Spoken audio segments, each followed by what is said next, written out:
Now, staying on this topic of foreign policy for a moment, I want to welcome on James Trombley, a decorated Marine Corps veteran who's running to become a Texas state representative. So, James, I kind of want to broaden this out and kind of like talk about foreign policy in general, because we can have the debate about Grinnell, but it kind of looks like it's going forward regardless of how that debate does play out. When it comes to the issue of Iran, it's been something that was a major headline just a few weeks ago, but now it's kind of trickled out. So in hindsight now, do you think the U.S. was right for its handling of Iran, whether it be in regard to Qasem Soleimani, the nuclear deal, just its overall approach regarding Iran? Yeah, absolutely. You cut off there a little bit, but I got you. I think you're talking about the Iranian general and what we did there for taking him out was absolutely the right thing to do. And looking into the Iranian nuclear deal, ending that and getting rid of that, absolutely. I mean, we just paid for them to try to appease. And again, we talked about before that appeasement is not what we need to do with Iran. We've been taking a hard line to the Middle East. What President Trump has been doing has been great. We talked about, I think you brought up Senator Murphy, I believe, going out there and talking to, the foreign minister. If they're just continue to show us that they're not for America, they're for their own personal agenda. I mean, if they were truly for America and what we needed to do, they wouldn't sidestep President Trump's administration. And at least I give this to the Democrats. At least they're being consistent and defending and supporting a dictator country like Iran.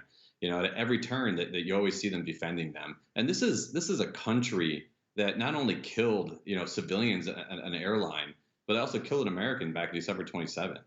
And they continue to fight for it. And it brings me back to the Iranian general. Now, there was a lot that were really upset about how the Democrats were not informed for that mission. This is just another example of why they weren't. And they would have ran to Iran in a heartbeat and spilled the beans.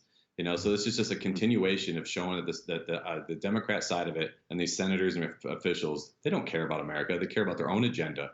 And it's a positive for us because it was these actions for the last 8 years is what got us President Trump in the first place, and it's what's going to get us another 4 years of President Trump. And I just want to remind our viewers, too, we covered Senator Murphy and what he did regarding Iran yesterday. So if you missed that, thanks a lot. But I guess I'll recap it really quick, too.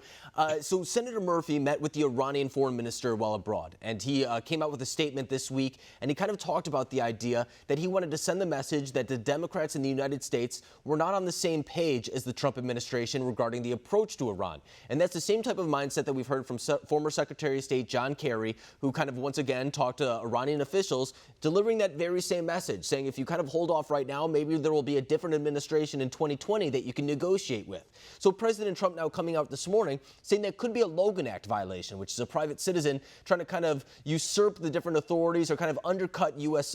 Foreign policy with another country. What do you make of that situation, too? I mean, that seems actually like a pretty big allegation to make.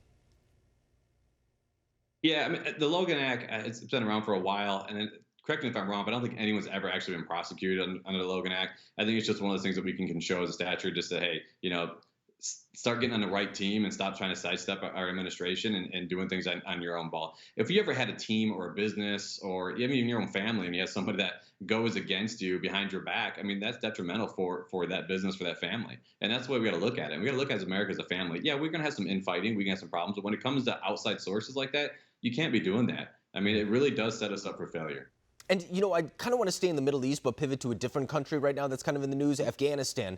The U.S. is currently in talks with the Taliban to pull troops out of that country. There are different terms that are reportedly being discussed behind closed doors, that being how the CIA would operate in the country, that being special type of forces staying in the country, the Taliban and how they'd approach terrorism as well. So those are kind of the things that are still being disputed. But it looks like there might be a little bit of a promise on the horizon a little bit when it comes to the president's promise to withdraw troops from that country. Of course, at this point, the war has been almost 19 years rather, and people are kind of waiting to see what happens with Afghanistan. So regarding that situation as well, what would a U.S. true pullout mean in that region? That could mean many different things, right? And again, like you said, there's still negotiation and what they're going to do with the Special Operations Group, what the agency can stuff they'll do in there. A full pullout, I think it's just going to allow them to rebuild and regrow, and then we'll just be back in there again in another 10 years. I don't think it's the right move to pull everyone out. I would love nothing more than to see peace throughout Afghanistan and be able to actually have good operations there. I mean, I don't know if you've ever been there before, but Afghanistan is a beautiful country. And if they could get their stuff together, it would be one of the best tourist spots you ever go to. But I think that we're not fooled by this. We're all really skeptical. They've been fighting in that region longer than we can remember. So we do need to pull out. We do need to do something, but we need to do it right. And we need to keep some people there.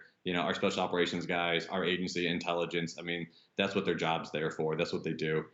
So I really do hope they come with something to the table. I'd love to see what they finally negotiate at the end of the day. But again, it's just like negotiating with, Iran. I mean, you got to take it with a grain of salt, right?